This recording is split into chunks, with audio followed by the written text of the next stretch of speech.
Welcome to a special little school bus edition of Black Man Spy.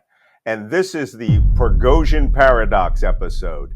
Why am I doing this in the middle of the week when I should be doing an entire podcast full of interesting and exciting things and great guests for you? Because Yevgeny Prigozhin, Vladimir Putin's man of mischief, who was the founder of PMC Wagner, which is their mercenary force that operates throughout the Middle East, Africa, and was the main combat force in Bakhmut, Ukraine, apparently lost his mind. But he lost his mind in a seemingly, how can I put it? What the f***? What he did was he withdrew all of Wagner's forces from the Bakhmut front, and 18 hours ago apparently took those forces, seized the Russian city of Rostov-on-Don, which was the headquarters of the Southern Military District, and essentially took over a city that had all the logistics, command and control, and resupply for the Russian army in Ukraine. But that was not enough. He claimed that he was doing this in order to get back at the commander of the Russian armed forces who attacked his mercenaries in their base camp. And so he took his 25,000 men and started to march on Moscow up the M4 highway. And all throughout today were breathless reports, video reports of PMC Wagner engaging in combat with Russian forces, shooting down 3 helicopters and killing a crew of a airborne communications command post that was flying near his forces. He got to within 200 kilometers of Moscow and then suddenly cut a deal with Vladimir Putin and decided he would bring all those forces back to Rostov-on-Don.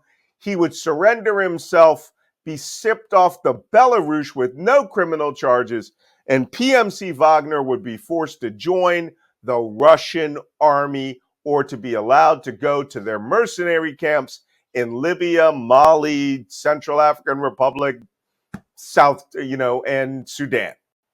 It's a bizarre story that had us changing information every few minutes. But Malcolm, why would he do this? Well, as you know here on Black Man Spy, we understand that what we call the Whiskey 5 Hotel, who, what, when, where, why, and how, is not as important as just the one word why. Why did he do this? Why did he pressure Putin? 2 stories came up. One, that it was a pantomime, that he was actually a puppet that was being manipulated as controlled opposition for Vladimir Putin in some way to bring PMC Wagner forces under control of the military. Or 2, he was serious as a heart attack, intended to take Moscow, carry out a threat of a second 1917 revolution, and plunge Russia into a civil war. And this morning, 12 hours ago, that's exactly what we were saying. Russia was on the verge of a civil war. But since no actual major combat broke out between Wagner and the followers, the Akhmat of the Kadyrov clan, which is the Chechen side of Vladimir Putin's supporters, nothing happened. Russia did not plunge itself into civil war. And then you get Yevgeny Prigozhin decides he is going into exile in Belarus. Interesting. Any other person in Russia, they would be dead men walking.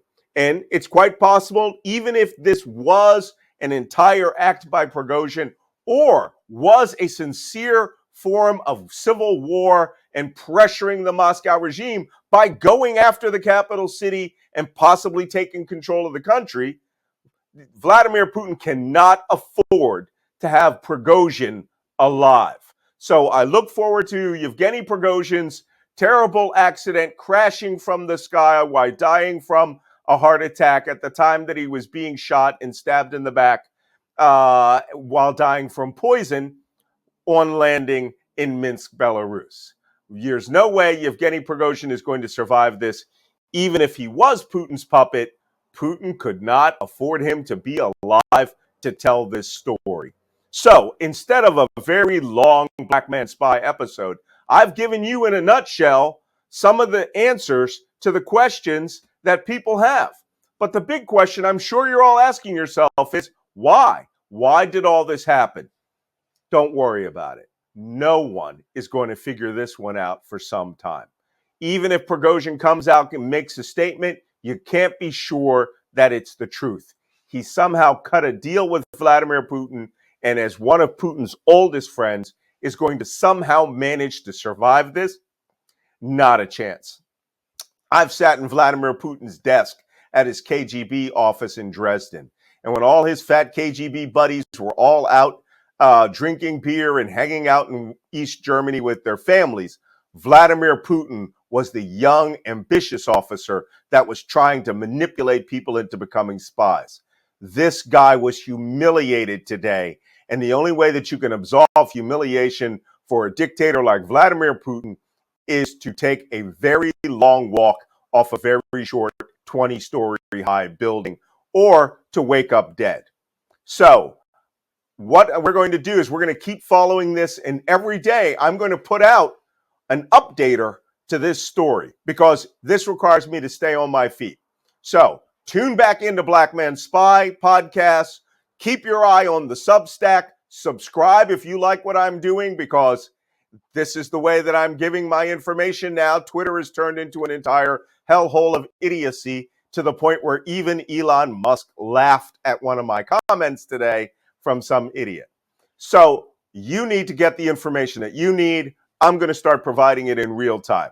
So again, come back and see for the next episode of Black Man Spy.